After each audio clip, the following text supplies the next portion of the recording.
Les amis, bonjour. J'espère que vous allez bien et que tout se passe pour le mieux pour vous. Ça y est, je me suis un petit peu calmé, la joie n'est pas tombée, j'ai toujours le sourire à la tronche. Hier, je marchais chez moi dans la nuit, j'avais le sourire à la tronche. Ce match, pour moi, je sais pas, le foot, c'est extraordinaire.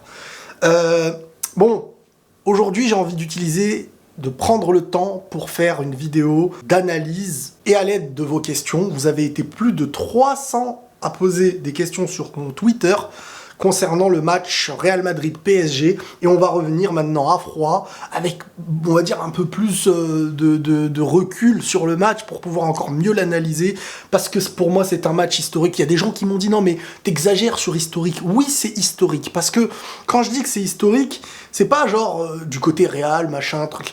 C'est que les situations, on va évoquer le cas du PSG, la situation, le 6-1 que le Barça leur avait mis, la remontada, c'est quelque chose qui est resté, c'est historique, etc. Ce qui s'était passé avec Manchester, c'est historique. Et là, ce qui vient de se passer avec le Real Madrid, c'est une nouvelle chose qui sera évoquée dans l'histoire. C'est pas quelque chose, ça y est, ça passe, on oublie. Vous voyez ce que je veux dire? C'est vraiment quelque chose qui restera. Pour le mauvais côté Paris, pour le positif côté Real Madrid. J'ai pas préparé les questions, hein. Donc je vais me mettre dans le truc et vous lire et essayer de faire une grande vidéo dans laquelle je répondrai au plus de questions possibles, essayer d'aller directement dans la réponse et comme ça, c'est cool.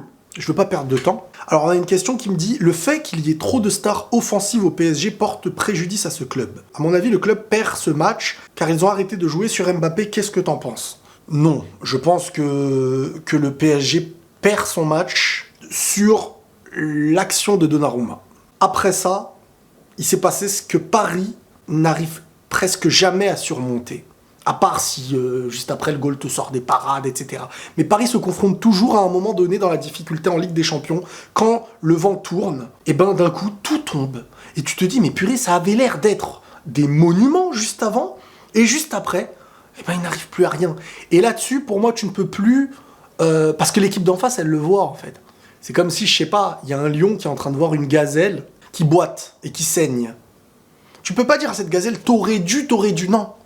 C'est que là, ça y est, t'es en train de sombrer, et en face, t'as l'adversaire qui le voit. Et là, il suffit de pousser. Regardez, engagement, boum, direct, le Real les a poussés, Paris ne savait plus quoi faire. Et en fait, moi, c'est ce que je voulais voir. C'est ce que j'évoquais dans mon premier avant-match, avant le match aller. J'ai dit, Paris, c'est simple, si tu les pousses dans un retranchement à ce niveau-là, tu vas les faire douter. Et si toi, tu prends en confiance, tu peux faire ce que tu veux. Parce que Paris, on l'a vu avant la Ligue des Champions, même en Ligue des Champions, en phase de groupe. Dès les premiers matchs, ça a été dur. Contre Leipzig aussi, truc. Tu te dis, mais... Et en fait, moi, ça m'aurait fait tellement mal, en tant que du côté Real, de voir que tout le monde a mis ce PSG un peu dos au mur à certains moments. Sauf toi, qui est le Real Madrid. Et là, t'as réussi à leur faire et c'est tombé. Et ça, il y a des petites équipes en Ligue 1 qui l'ont fait. Il y a eu en phase de groupe de Ligue des Champions des plus petits que toi qui l'ont fait. Et si toi, tu n'arrivais pas à le faire au moins une fois sur 2 matchs, moi, ça m'aurait fait mal au cœur. J'aurais dit non, mais c'est pas sérieux. C'est pas sérieux. Alors oui, Paris élève son niveau en Ligue des Champions, mais je suis désolé, en phase de groupe, dans un visage de Ligue des Champions où Paris voulait montrer quand même que voilà, les nouveaux joueurs qu'ils ont et tout, ils se sont confrontés à des choses. Tu sentais que ce PSG était fébrile, qu'il y a quelque chose qui passait pas. Et c'est ce que j'avais évoqué pendant le match. J'avais même dit, si tu n'arrives même pas à bouger ce PSG, qui est l'un des plus fébriles de l'ère qatari, c'est l'une des meilleures équipes avec les noms, si on veut, parce qu'on a des noms qui rayonnent, mais c'est l'une des équipes la plus fébrile qui a pris peut-être, je crois, le plus de buts ou un truc du genre. Si toi, tu ne les avais pas bougés, tu ne peux rien espérer contre Liverpool, Bayern et tout. Mais ça, c'est une autre question, on verra après. Alors, la question, faute ou pas sur Donnarumma, et ne me sortez pas, il y a faute de Paredes. 1-1, là, c'est dark, on refait l'histoire. Alors, soit on refait pas l'histoire, soit on refait l'histoire un peu. On va pas choisir ce qui arrange pour refaire l'histoire. Moi, je vais vous donner mon avis. Pour moi, sur Donnarumma, clairement, ça peut se siffler. Et je pense que ça peut aussi ne pas se siffler. Ça dépend comment l'arbitre juge. Mais c'est pas obligatoirement une faute. Mais honnêtement, tu me siffles faute, je serais deg, hein, mais je ne dirais pas que c'est un scandale. Pas du tout. Parce que ça peut se siffler. Voilà, il y a un contact, le goal. Mais le fait que le goal veuille jouer cette chose-là, en fait, d'une certaine manière, je pense que ça... comment il s'appelle? Surtout que regardez la photo. Je sais pas si c'est... Enfin, je crois pas que c'est un montage, j'en sais rien. Mais ça me choque. Oh, vous savez ce que ça représente, ce truc-là, moi, quand je le vois? C'est exactement ce qu'il ne faut pas avoir et ce que Paris, parfois, fait naître. Mais parfois, Paris, ils font naître ce truc-là 10 minutes, une fois dans la saison. Mais c'est 10 minutes une fois dans cette saison, 10 minutes une fois il y a 2 ans, 10 minutes une fois... Et en fait, ils n'arrivent pas à tenir la globalité d'un match aller et retour. Et ils perdent tout quand ils lâchent. La tête que je vois de Donnarumma qui a l'air de sourire, c'est ce que je vois, hein, je peux me tromper, ça me montre un esprit, ça y est, on est supérieur. Ça y est, tu n'as plus l'humilité d'un match en te disant, même s'il reste 2 minutes et qu'on mène 3-0, on est dedans. On fait la fête après. Et là, quand je vois ça, je me dis, le mec, on croirait qu'il est au quartier. Genre, il attend pour dribbler l'attaquant. Ah, il m'a eu. Mais bon, je vais essayer de faire la passe. Genre, avec le petit sourire, j'ai voulu te taquiner, mais tu m'as... Et ces petits trucs-là, ça a tout chamboulé. Ça a tout chamboulé. Maintenant, est-ce qu'il y a faute? Bah, s'il y a faute à tout prix, et maintenant, avec la VAR et tout, qui s'est pas sifflé, bah, tu vas me dire, c'est quoi? C'est un scandale. Moi, je pense que ça peut se siffler comme ça peut ne pas se siffler. Sincèrement. Je suis vraiment dans l'idée des deux. C'est-à-dire, tu me dis ça siffle pas, tu le siffles pas, bah tu le siffles pas. Mais, alors, derrière, le Real doit marquer encore 2 buts. Oui, ça repousse, ça remet le Real dans le match. Mais est-ce que Paredes, s'il prend pas un 2e jaune, et qu'il a un rouge, est-ce que ça remet pas le Real dans le match? Et donc on refait l'histoire, et moi je reviens sur Gabriel Jesus, qui pousse, je sais plus, Ramos ou je sais pas quoi, et derrière il y a but pour City, ça élimine aussi le Real derrière. Enfin, on peut refaire tout plein de choses. Mais là on parle d'un but où il y a 1-1. Si Paris n'arrive plus, parce qu'il y a eu un tout petit contretemps contre eux, alors qu'ils ont encore 2 buts d'avance, alors qu'en face il faut marquer 2 autres buts pour gagner, si tu ne peux pas tenir ça, et que... Enfin, on est sur l'addition de plusieurs années. Contre le Barça, c'était un peu l'arbitre. Contre Manchester, c'était la main de Kipembe. Oui, mais le foot, c'est ça. C'est toujours des petits trucs comme ça. Mais souvent, avec Paris, c'est eux qui se les ramènent, ces petits trucs-là. Donc, est-ce qu'à un moment donné, c'est toujours le scandale à cause de l'autre? Ou est-ce qu'il te manque quelque chose, parfois, et tu retombes dans ton travers, souvent? C'est ça, en fait, moi, que je me dis. Donc, le match, le Real se réveille clairement à partir de là.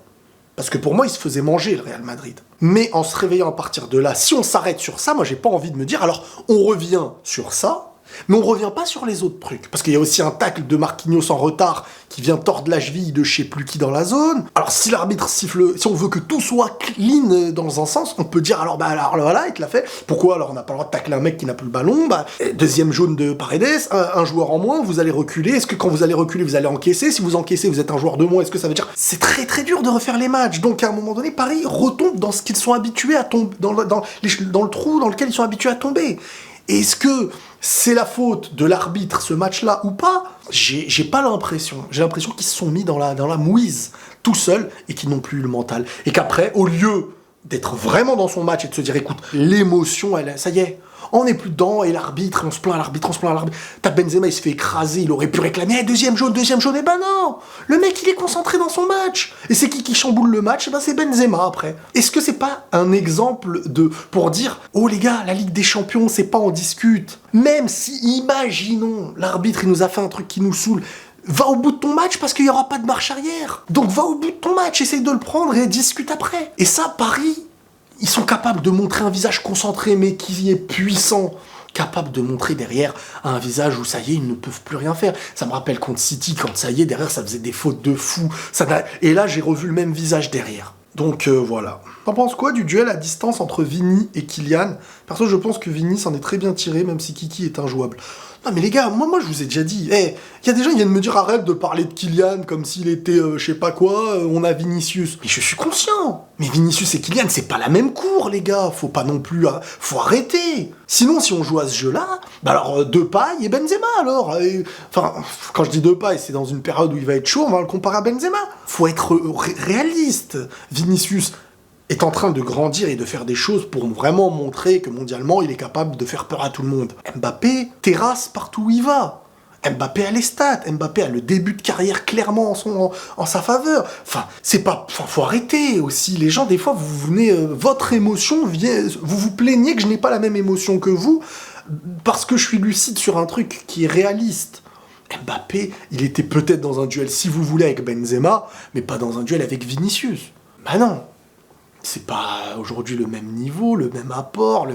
Enfin, Vinicius, il apporte fort, mais Mbappé, il fait la diff, il plante, il truc, il est monstrueux, voire l'un des meilleurs joueurs du monde, si ce n'est le. Donc, peut pas venir me dire truc. Mais Vinicius, ce match-là m'a fait plaisir. Il m'a montré un match, voilà, il a éliminé, il a fait peur, devant des Marquinhos, devant Hakimi, il a fait des différences, il les a fait flipper. Fin de match, il élimine Verratti, mais des vitesses, on retrouve sa profondeur. Bah oui, parce que le match aller, tu vois une équipe qui veut pas jouer. Faut que le Real joue le match aller comme le retour maintenant. Il n'y a plus le but encaissé, machin, jouer. Que penses-tu de Mbappé? Il a marqué 5 buts sur les 2 matchs, dont 3 hors jeu.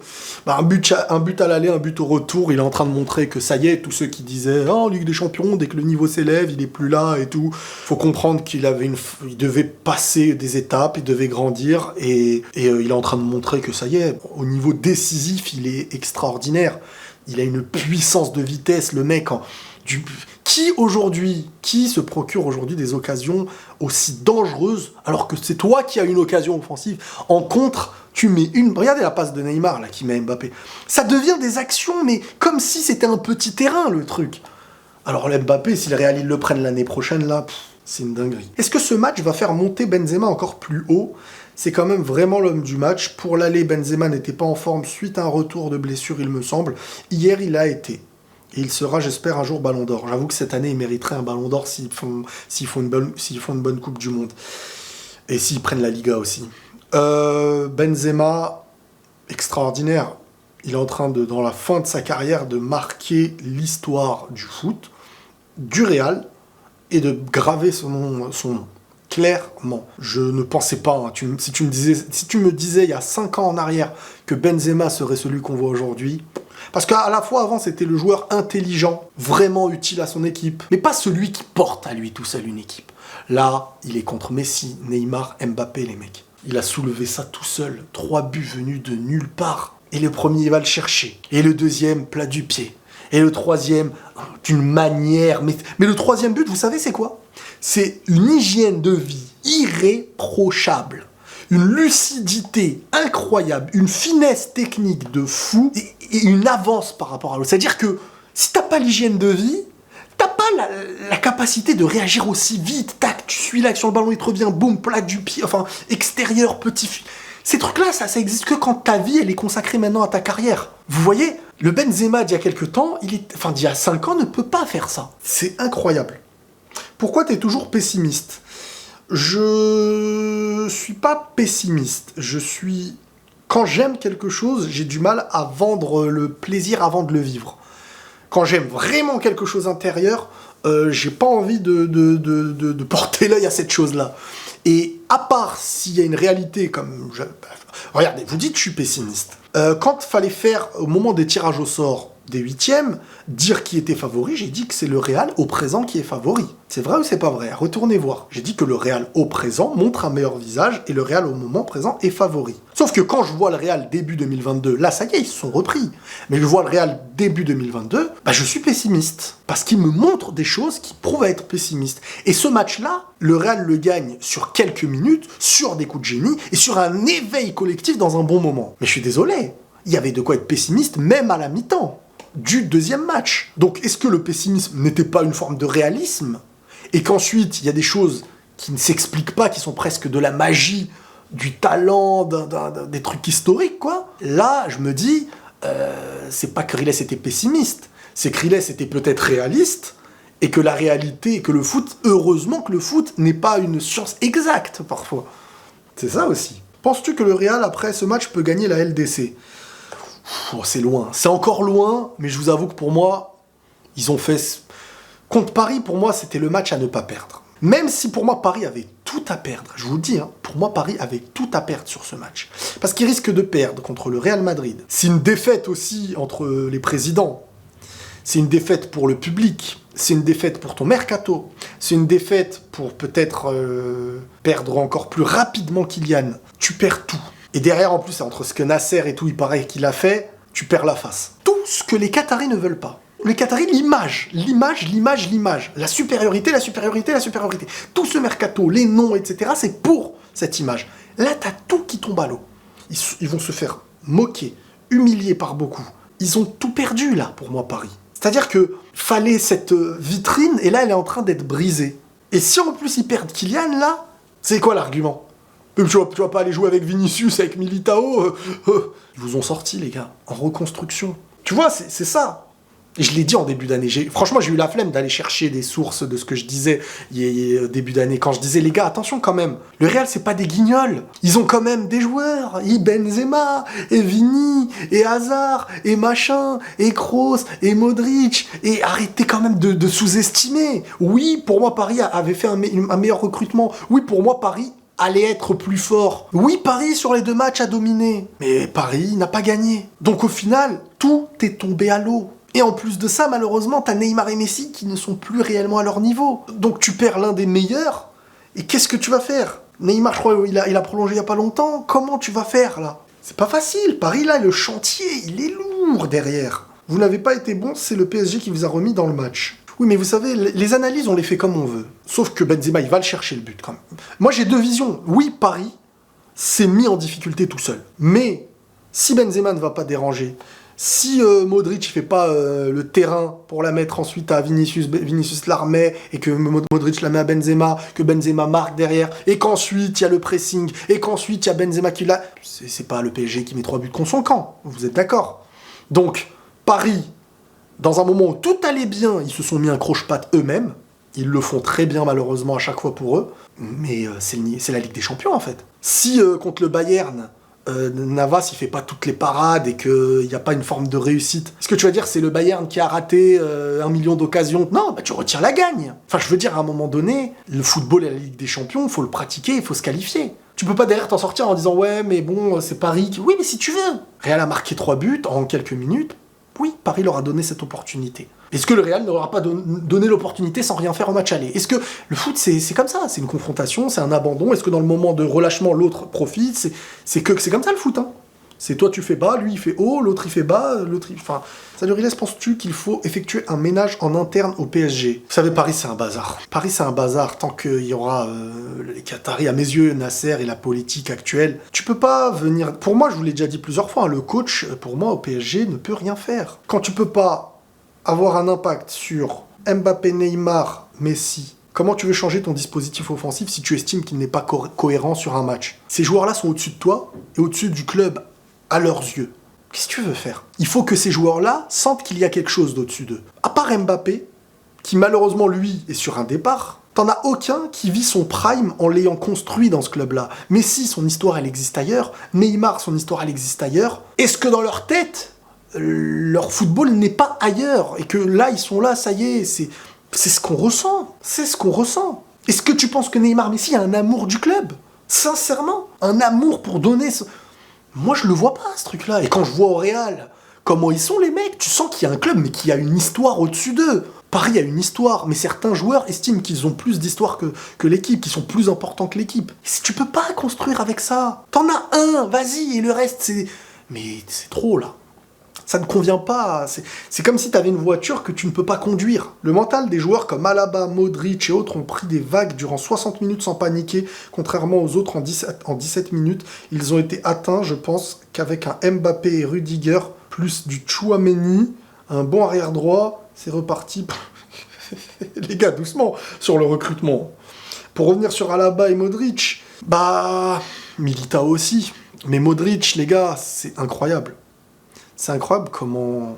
Quand ce joueur-là, il retrouve une confiance et une adrénaline dans un match, ça y est, il surclasse les autres. C'est une dinguerie. Et Paris, c'est là que tu vois que le mental, il suit pas dans la difficulté. Benzema et aller-retour, ils étaient en chien. Et le mental, il est là dans la difficulté. Il faut basculer le moment où le bateau est en train de couler en avion. Le truc, il se transforme en avion. Les Modric, c'est pareil. Courtois. Et de l'autre côté, ceux qui sont censés être les boss, t'as le goal, meilleur goal de l'Euro. Vous avez 2 goals de fou. Et c'est le goal, boum, qui te redonne le match. Et après, t'as l'équipe qui n'arrive plus, il n'y a plus de leader, il n'y a plus rien après, il n'y a plus rien, tout le monde est en train de sombrer, il n'y en a pas un qui vient, toute l'équipe, parce qu'en fait, tu sens que ça devient presque individualiste après. Tu sens que chacun, il en a que pour sa pomme, chacun est triste pour lui. Ça y est, il n'y a plus de... C'est comme tu vois, quand des fois t'es dans les vapes, tu es en train de voir, tu vois rouge, bleu, tu sais même plus où t'es, quoi. Bon, on dirait que chacun était dans son truc, là, il y avait plus une équipe. Parce que quand ils étaient en équipe, ils faisaient mal. Mais c'est quoi ça? C'est comment ça se fait? Oui, les changements d'Ancelotti ont vraiment changé aussi le match un petit peu. Asensio qui était désastreux, Rodrigo qui a fait du bien, Camavinga, les gars. Regardez-moi ce petit jeune qui rentre dans une institution comme le Real Madrid et sur le terrain, voilà, ils ne font qu'un. Ils s'adaptent dans cette histoire, directement. Tu sens pas que c'est moi, je. Non, non, non. T'as Modric là en tant que patron, t'as Alaba en tant que patron derrière, t'as Benzema en tant que patron devant, t'as un monstre au goal, et dans les moments où il faut être là, il est là. Il arrête le penalty de Messi, match aller. Il arrête des face-à-face avec Mbappé au retour, enfin un peu excentré, mais il fait les arrêts décisifs. Et au final, c'est tous ces petits trucs qui font la diff.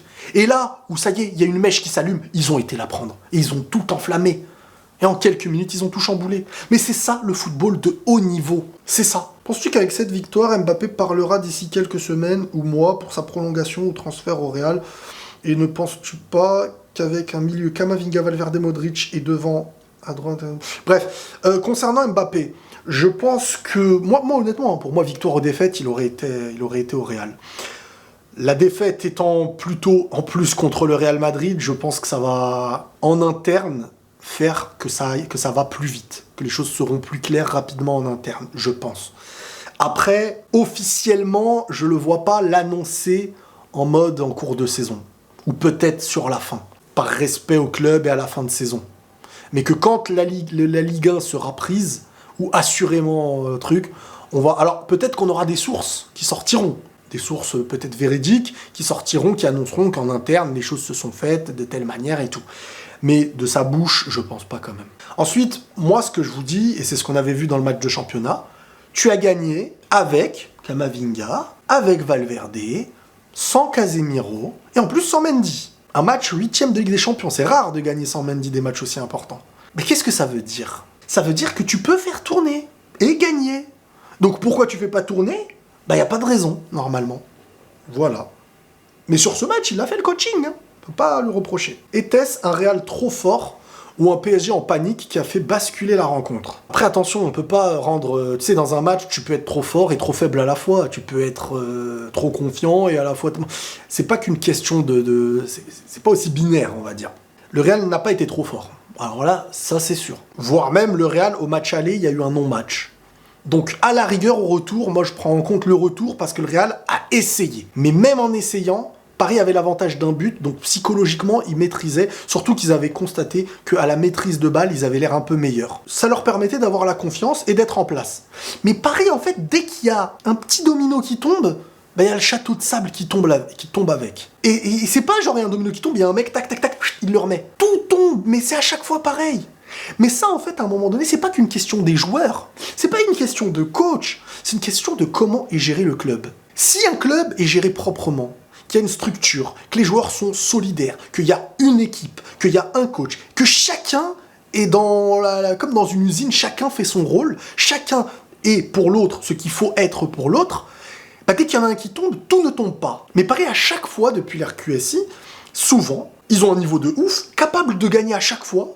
Les matchs qu'ils ont perdus, ils étaient toujours dans la capacité de les gagner, et ils se ridiculisent, ça y est, plus aucun soutien, plus aucun... Tout le monde devient handicapé. Quand je dis handicapé, c'est que leurs jambes ne répondent plus, en fait. Ça y est. Et en fin de match et tout, ça y est, tu savais que même Kylian et tout, ils pourraient plus faire la diff.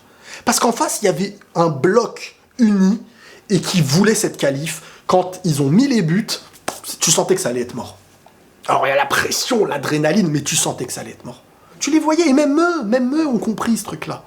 À partir de la 60e minute, tu trouves pas que Mbappé a disparu? Mais ça y est, quand un collectif est en train d'écraser un autre, c'est comme à l'aller avec Benzema ou Vinicius. C'est fini, le collectif n'est plus soudé.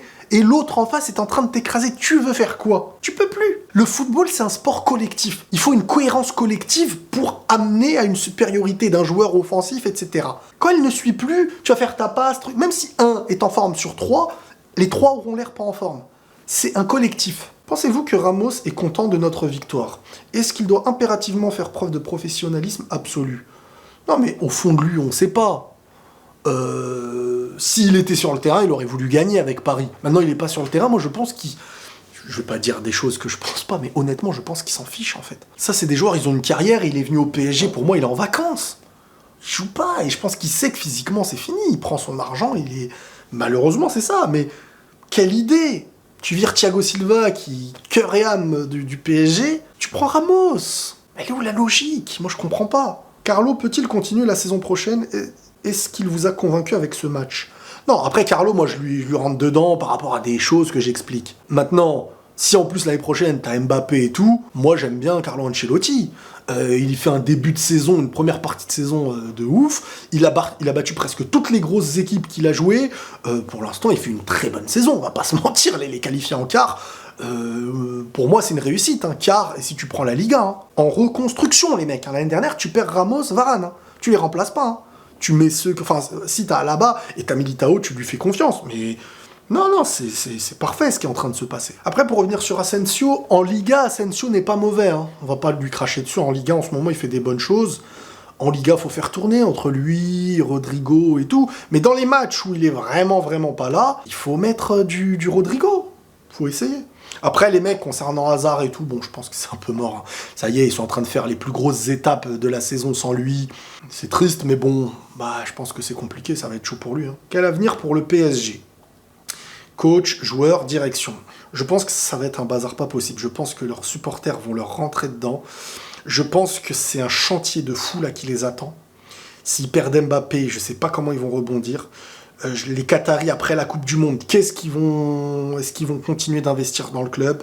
Je ne sais pas où ça va aller, mais franchement, je me pose des questions. T'as pas l'impression que depuis 2022, on a perdu le Vinicius du début de saison qui avait du sang-froid devant le but? Non, je pense qu'il y a eu une partie 2022 où tout le monde a été en dessous. En plus, il y a eu une partie où Benzema était blessé, donc un impact sur le collectif, clairement. Mais Vinicius, là, il est dans des matchs... sa profondeur, il est trop utile, hein. Il fait énormément de bien. Sans lui, on ressentirait une équipe qui ne peut pas se projeter. Maintenant, devant le goal, parce que là tu m'évoques, je crois, le plat du pied du gauche, c'est dur, parce que là t'es face à des matchs où t'es pas hyper serein, c'est des matchs vraiment durs. Pour t'en sortir, c'est très dur. Donc je pense que le niveau augmenté, forcément il y a moins de facilité. Mais non, pour moi on reste sur un Vinicius qui a un autre visage que l'année dernière, hein, par exemple. Hein. Ça y est, il est dans la lancée de ce qu'on a vu. Maintenant, voilà, si tu me regardes, Toni Kroos. Tu vas me parler de Toni Kroos, de Casemiro, de certains joueurs comme ça. Eux aussi, ils sont pas au niveau de la première partie de saison. C'est un peu plus collectif, je pense. Et il y a une part de fatigue. Haaland va toujours signer au Real Madrid, vu le niveau qu'affiche Benzema. Mais est-ce que vous n'arrivez pas à comprendre chez certains, parce que j'en vois beaucoup dire, certains ont dit Benzema, Florentino Pérez, s'il peut acheter Haaland et assurer 10 ans avec Mbappé, Haaland, Vinicius, il va pas se dire Benzema est encore en forme, donc vas-y, pour 1 an, je laisse le Barça acheter, ou Paris, ou City acheter Haaland, tranquille. Les gars, réfléchissez long terme. Quitte à avoir Vinicius sur le banc un petit peu, et le moins bon sur le banc est tourné, c'est pas comme si on n'a pas connu des clubs de ouf, où des fois, le mec qui vient d'arriver, moi je le pense, hein, ce que je vais vous dire, je pense qu'Haaland, en arrivant au Real, s'il a envie de venir, moi je pense qu'il va venir, je vous le dis, même s'il faut être un peu remplaçant au début, il le sera. Hein. Il aura Benzema devant lui, mais il sait qu'il va s'instaurer sur la carrière au Real Madrid. Et qu'ensuite, s'il réussit le truc, voilà, et peut-être Vinicius va goûter un petit peu au banc après. Pour moi, les deux, qui ne sauteront pas directement, ce sera Mbappé et Benzema. Après, on verra. Mais arrêtez de... C'est pas une question de si Haaland vient, ça y est, il n'y a plus de Benzema et tout, non. C'est le Real Madrid. Ces clubs-là peuvent mettre n'importe qui sur le banc. Kaka, elle pouvait être sur le banc. Voilà, tu signes là-bas, t'as une carrière qui t'attend. Quand tu sais que tu peux écrire ta carrière là-bas, si t'as envie de l'écrire, tu vas pas te dire, ouais, mais attends, les 10 premières minutes ou les 2 premiers mois, est-ce que je serai titulaire? Mais viens gagner ta place. Tu veux être un grand du Real ou pas? C'est ça la question. Donc ça n'a aucun rapport avec l'idée de Benzema. Benzema, il va finir ce qu'il aura à finir au Real, vous inquiétez pas. Modric est-il le meilleur à son poste actuellement? Penses-tu qu'on peut battre Chelsea ou City? Modric, je sais pas, j'aime pas les classements meilleur à son poste et tout. Oui, il fait clairement partie des meilleurs, décisifs dans les matchs importants, en plus à son âge et en plus avec le nom qu'il a, quoi. Donc ça favorise beaucoup de choses. Mais c'est un monstre à son âge. J'ai pas envie de le voir partir, ce mec. Après, battre Chelsea ou City, ça va être dur. Mais c'est pas grave. La victoire contre le PSG, pour moi, elle avait énormément d'importance. Il y avait une histoire dans l'histoire, en fait, comme je vous ai dit au début de la vidéo. Donc là, tu prends ta Liga et tu fais un quart de finale, mais qui n'aurait pas validé ça en début de saison, les mecs? Alors oui, t'es le Real Madrid, faut aller au bout, etc. Oui, mais attendez, calmez-vous, validez la Liga. Faites tout pour valider la Liga. Et donnez-vous en Ligue des Champions. Ça va pas être facile, hein. Franchement, je vous dis la vérité, je sais pas. Vous savez contre qui j'ai un peu d'espoir, ça va peut-être vous faire rire. C'est mon prono, je sais pas. Je pense que contre le Bayern, le Real peut faire un truc. Parce que derrière, ils sont fébriles, les mecs. Et le Real peut piéger le Bayern. Mais les équipes qui sont fortes défensivement, comme Chelsea, et qui te mettent de l'intensité, Chelsea et City, c'est très très dur. Mais le Bayern, j'ai une petite porte. Même s'ils vont essayer de te rentrer dedans et tout, j'ai quand même confiance un peu en la défense du Real. Et offensivement, ils laissent beaucoup d'espace dans les contres et tout, ça peut être intéressant. J'aimerais beaucoup un Bayern-Real Madrid. Sincèrement, si tu sors sans regret, tu fais une saison plus qu'honorable, t'as éliminé le PSG, t'as battu l'Inter, t'as battu le Barça, bon là il y aura un retour, enfin un deuxième retour, parce que le Real a gagné 2 fois contre le Barça, et voilà, et tu prends ta Liga et tout, et l'année prochaine tu fais ton mercato cet été, enfin... Ce Real-là, qui pouvait les attendre comme ça? Qui? Allez les amis, ça y est, j'arrête. Les amis, prenez tous soin de vous en tout cas, et la paix sur vous. Et je suis très heureux de ce que le Real me procure.